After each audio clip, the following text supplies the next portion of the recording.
Hello, everybody. We're back once again. My name is Bradley Chaplick, and I am a condominium lawyer at Horlick, Levitt, Lella.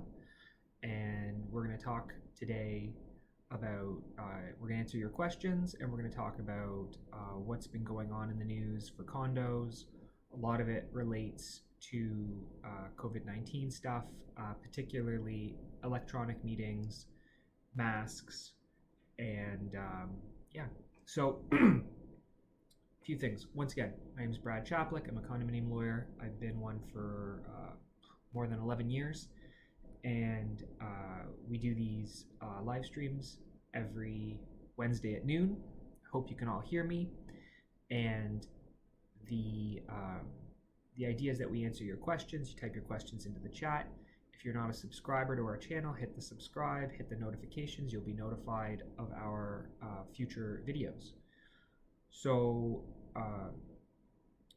something that's been happening a lot in the past couple weeks is that various municipalities have been passing their own bylaws or public health directives to require masks to be worn in the common areas of residential condominium buildings. This is in addition to previous bylaws talking about the obligation to have masks in commercial condominium buildings. So now we're getting a lot of inquiries about that, and we're helping each condominium corporation, each condominium community come up with its own mask policy that fits your community. So in addition to meeting the requirements of the municipal bylaws, depending on where you're located, you can also have a policy that meets your specific needs. So some of the things that are not clearly addressed in the municipal bylaws are, like, if you're going to reopen your gym, it's unclear from the municipal bylaws whether someone is required to wear a mask while they're exercising, things like that. So we're going to try and help condos that have these kinds of extra concerns where the bylaw is not clear or it's silent, and we're going to make special policies that fit your needs. So that's something we're working on with our condominium clients. And then the other thing that we're working on, which we're really excited about, is we launched Hld Meetings. So we use third-party software, and we combine different things from different places, and we have a platform where we think we can run a reasonably well-managed virtual annual general meeting for condos.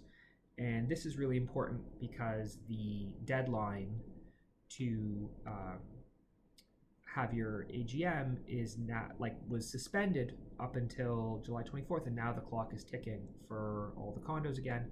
And we sent out a table with the deadlines depending on when your fiscal year end is. So condos are having to plan their AGMs, and they're having to do them in a virtual format for the most part, because a lot of people still don't want to have in-person meetings, and I think that that's the right idea. So these are the things we're working on, and we're getting a lot of interest in Hld Meetings. We're doing it as a service to the condominium industry because there's a big crunch. Everyone has to have their meetings at the same time, and there just simply isn't enough capacity right now in the industry to help people run all these meetings. And so rather than each condo sort of being out on their own, we're going to try and do as many of them as we can and help people out.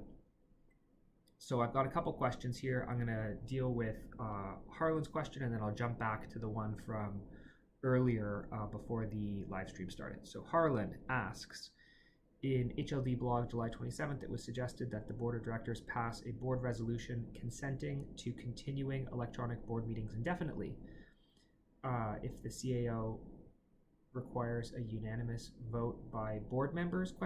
Okay, so I'll explain. So ordinarily, condominium corporations are entitled to have board meetings by teleconference or video conference. But the condition is that it has to be consented to by all of the directors. So with unanimous consent, you can have a virtual board meeting. We're not talking about owners' meetings, we're talking about board meetings. So that's already allowed. You don't need a special bylaw or anything like that. Great. Then we get temporary amendments to the Condominium Act that say you no longer have to have unanimous consent. You can have a virtual board meeting even if a minority of the directors object. Okay, great. So that's really helpful because it makes it easier to have virtual board meetings during the state of emergency. But then on July 24th, the state of emergency ends and we enter this 120-day transition period, which we're in now, which is going to last until November 21st. And in the transition period, we're still under the temporary amendment, which says that you can have virtual board meetings without unanimous consent. Great. But what happens after November 21st?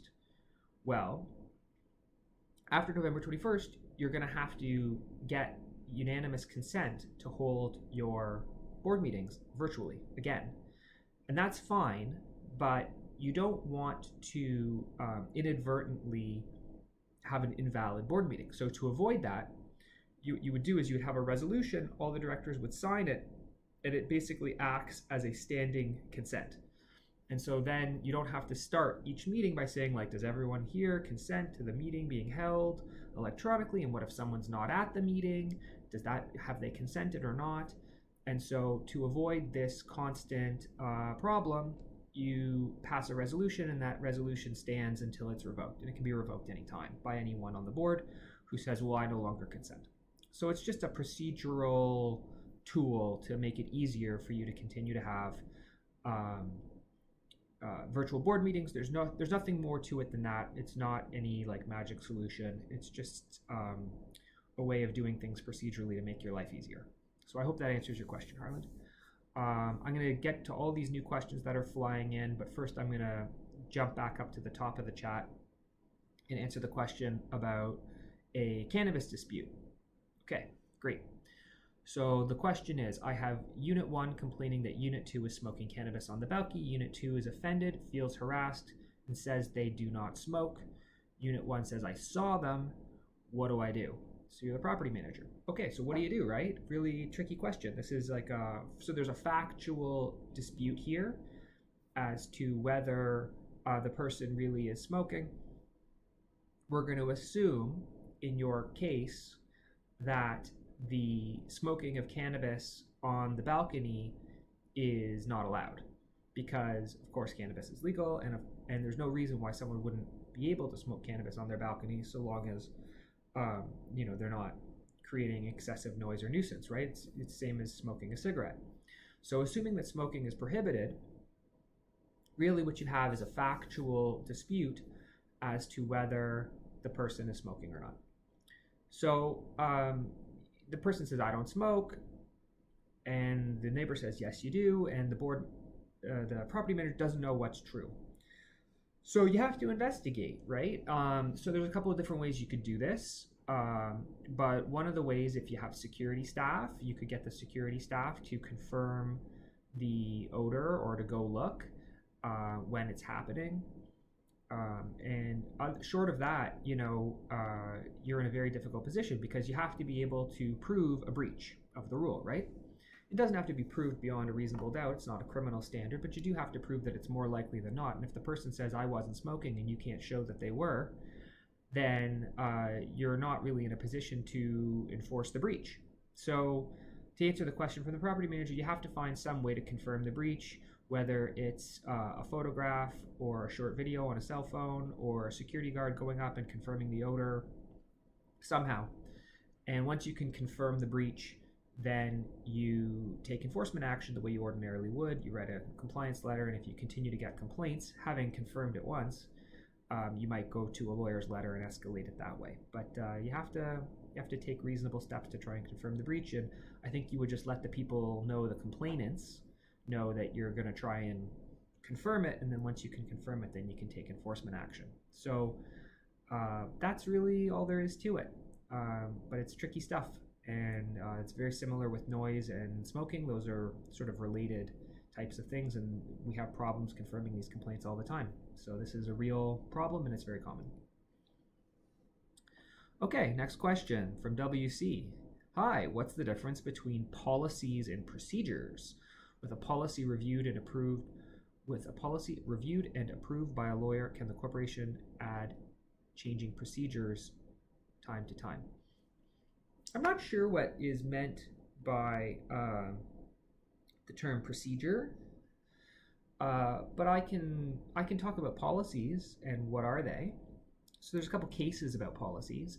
First of all, why are we talking about policies? We're talking about policies because during COVID, condos had to take action to deal with issues that were new issues, and simply passing a rule would require 30 days, and that wasn't sufficient to address like the emergency and time-sensitive nature of what was going on in the real world.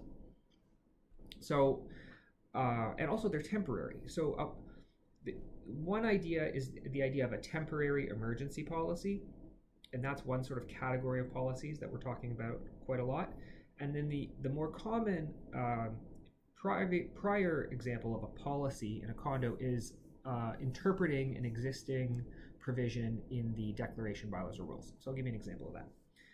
It's a case called DCC, Durham Condo Corp. 90 and Moore. It's a case from 2010. And it had to do with common element alterations. So the board created a policy or like a style guide or whatever you want to call it, saying if you wanted to make your deck larger, you can do it, and it has to follow these dimensions. And if you follow these dimensions and you follow this style guide, we will approve your request to extend your deck. And if you don't, if your deck is oversized, it will not be approved. And so that is just setting out the criteria under which the board will exercise its discretion. These are the decks we approve, these are the decks we don't approve. There's nothing in the Condo Act that says you have to do that. But the board wanted to be fair and consistent, so they created a policy. And a policy can be, so in that case, the unit owner went to court challenging the policy. They said it's arbitrary, it's not a rule, we shouldn't have to follow it, there's no way to revoke it, owners can't vote on them, they're undemocratic.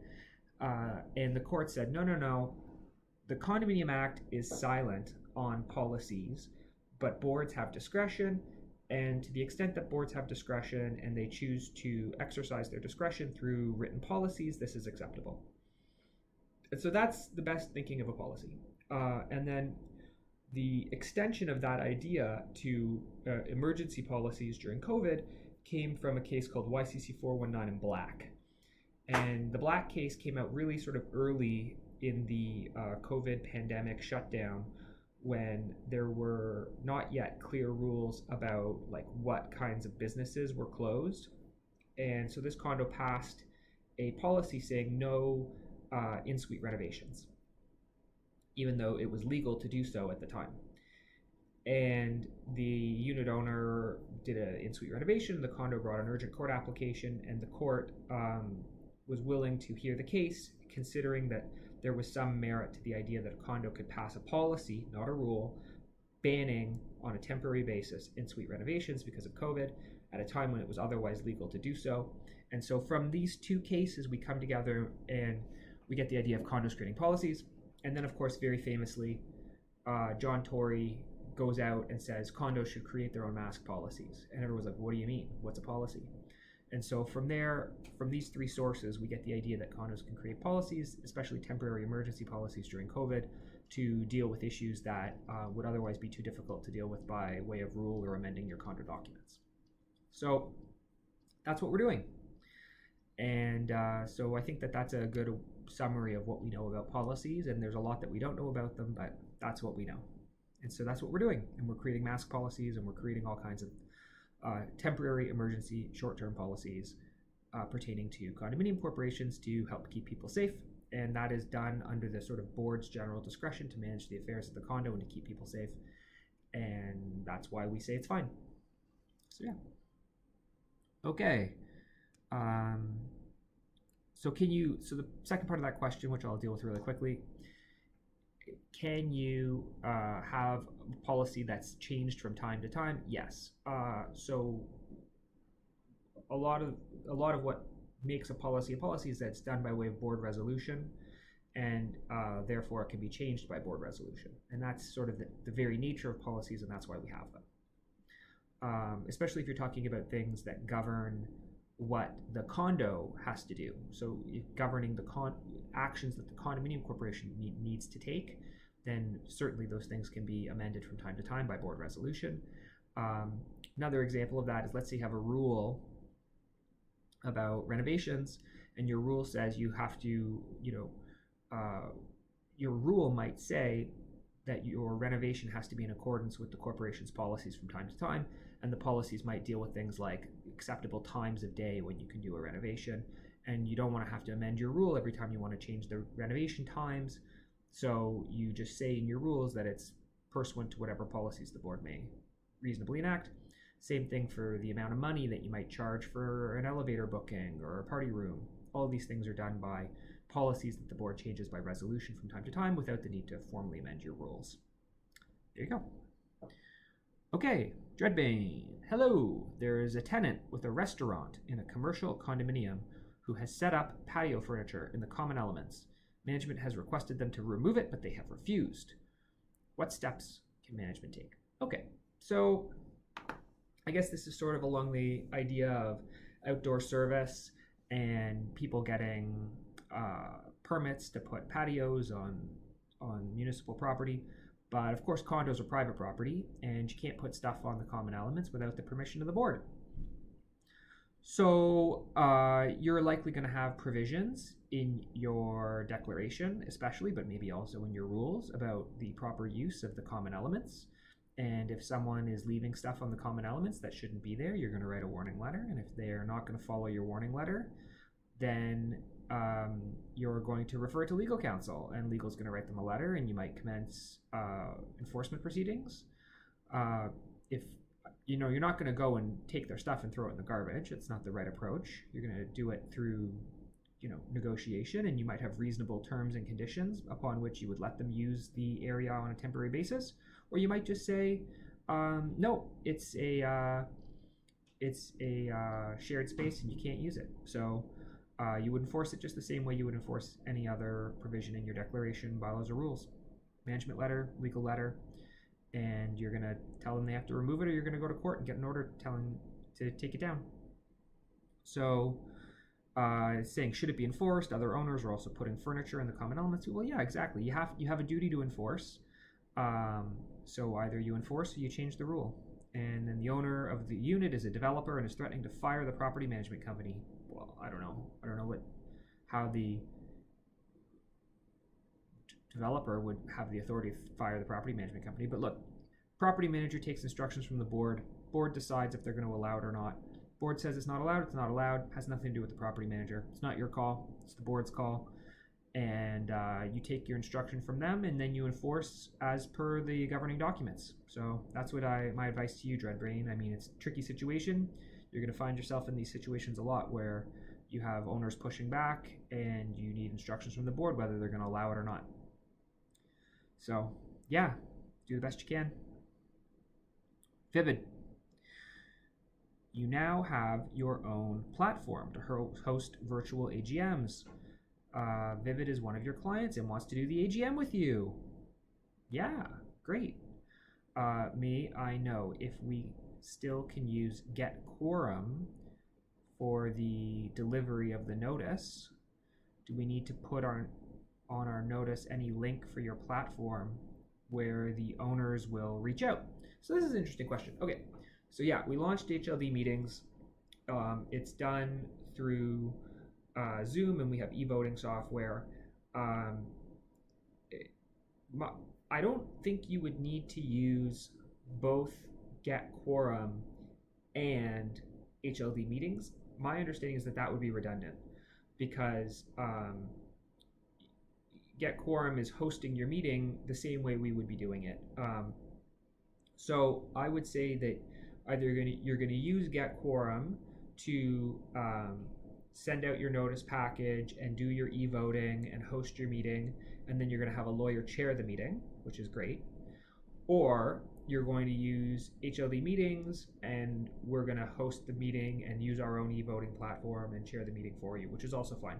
But I think to try to use both, I mean, we could try it, but it might be difficult to integrate the two, because Get Quorum has all their own proprietary stuff, and the main issue is that they only have a certain number of meetings that they can handle at any given time for hosting purposes, and same is true of us, and we're trying to supplement that because places like Get Quorum are getting booked up.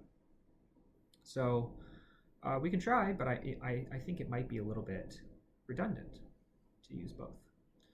Vivid. So that's my best guess, but get in touch, send us an email, and we'll figure it out, because we want to, the whole point of this is to make things easier for people, and we want to help wherever we can.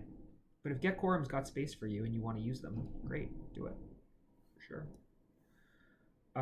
So just on that point about Hld Meetings, we're going to set up some test meetings where managers can join in. It'll be up to 10 people at a time, and it'll give you a sense of what the meeting would look like and how it would work and how the e-voting works, and that'll also help us iron out any latent kinks or little bugs. It'll also give you some familiarity with the meeting platform before we launch. So yeah, we're it's brand new, and we're working on it, and we're all just going to try and figure this out as we go. It's going to be a learning experience for everybody. Catherine, Hld Meetings.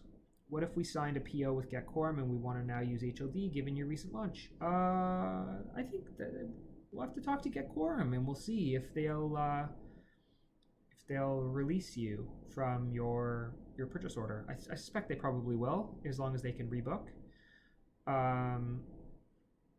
Catherine says, does Hld provide a dress rehearsal? Yeah, we can do tests. We can do a test with the board and management and Hld, and you can just sort of see how it looks and how it would work, and we'll shoot out some emails for electronic voting with links in them and everything. Yeah, we can do that for you. Not a problem. Back to Vivid here. So in my understanding, you will offer us all services. Is this correct? What we offer is the hosting of your meeting and some prep leading up to that, and then chairing your meeting and electronic voting during your meeting. Management would still be responsible for sending out your notice package, and we would have input into what goes into your notice package to make it compatible with Hld Meetings. So the only difference is, I think in Get Quorum, they're a little more all-inclusive in that they'll send out your meeting package for you. But for us, we could do it, but as it's currently contemplated or priced, we would cooperate and team up with management in terms of sending out the meeting package. So I think that's really the only difference. Thank you, Bradley. Is there a deadline for corporations to host a virtual AGM without a bylaw, and also attempt to pass a bylaw in order to allow for future virtual AGM meetings? Yes. Yes, there is a deadline. Would you like to know what it is? It's November 21st, 2020. November 21st is the end of the 120-day transitional period, after which you would have to have an in-person meeting if you haven't already passed a bylaw by that date. So your AGM deadline may be different than that November 21st deadline, but that's the deadline to pass your electronic meetings bylaw in an electronic meeting without having to first pass the bylaw. Otherwise, you get into this catch-22 situation where you have to have an in-person meeting in order to pass your electronic meeting bylaw, which you don't want to have to do. But if that did happen, we've sort of thought of a solution, which was you would do your paper meeting by proxy, which is not desirable, but is sort of like a solution of last resort. It's unsafe to have an in-person meeting. Marissa, September 10 AGM virtually set. We are passing the electronic bylaw. Does Horlick have to attend? It is hosted by Get Quorum. We don't have to attend. If you want us to attend, we're happy to do so. But if as long as you've got a chairperson who can run the vote and answer any questions about your bylaw, as long as you're comfortable with that, then that's fine. But most of the time when people pass bylaws, they like to have the lawyer in the meeting. especially if it's virtual, it's really not a big deal for us to be there. We just log in as a participant in your meeting. We don't vote or anything, and we can answer questions. So, but we don't have to. If you're comfortable answering the questions, then not a problem. So, Amanda, how does your e-voting software work? Pardon me. How does your e-voting software work? Is it considered an electronic ballot or an electronic proxy? When does e-voting start? At the meeting, prior, etc.? Is the e-vote sent out via email? These are all excellent questions. Okay. We do not have the capacity for electronic proxies at this time. So any proxy would have to be submitted prior to the meeting. And now that doesn't mean it has to be submitted in paper. It could be emailed. But like the idea of a electronic proxy, more than just filling out the form and emailing it to us or to the manager, but really actually having like some sort of separate platform for filling out a proxy, we don't have that. So proxies would be the same as for a normal meeting. And so then what we're doing is an electronic ballot. And the electronic ballot is done by emailing a link out to the owners who are entitled to vote. And the email goes out during the meeting. So what happens is people register for the meeting, they connect to the meeting, and then we can see who's submitted a proxy with voting instructions on it, and then that serves as your vote. And for all the people who are present at the meeting and who have not submitted a proxy, they get an email during the meeting at the time. So for example, if it's an election for directors, we do our call for nominations, and then we finalize the list of candidates. So we're doing two things at once. We're hosting the meeting, and we're actually creating the electronic ballot in accordance with what's happening during the meeting. And then once the electronic ballot is finalized based upon what happens in the electronic meeting, we send the email out. Everyone gets the email, and then you click the link, and it takes you to a website where you put in your electronic vote, and we get the results back instantaneously. So that's how it works, and that's how it's done. It's been done like this in the US for a number of years, and so we've adopted that software, and we're just using it here based upon recent changes to the situation and the law in Ontario.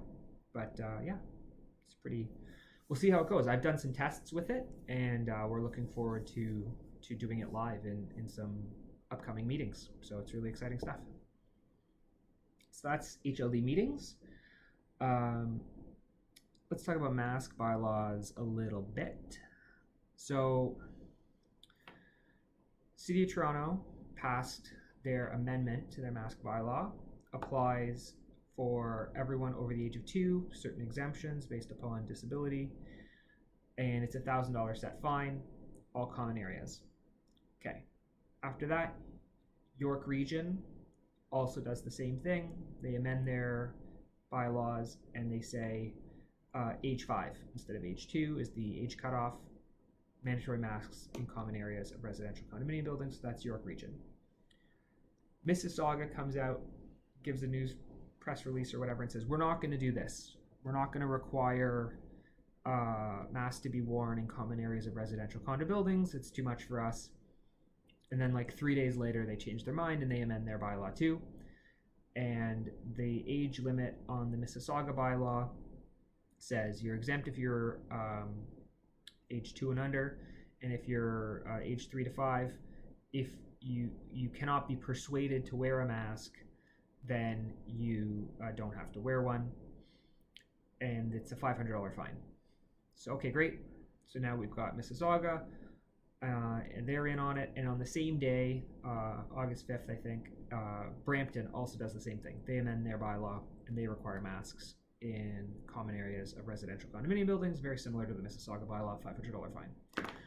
So that's what happened, and all that happened in the last like 2 weeks.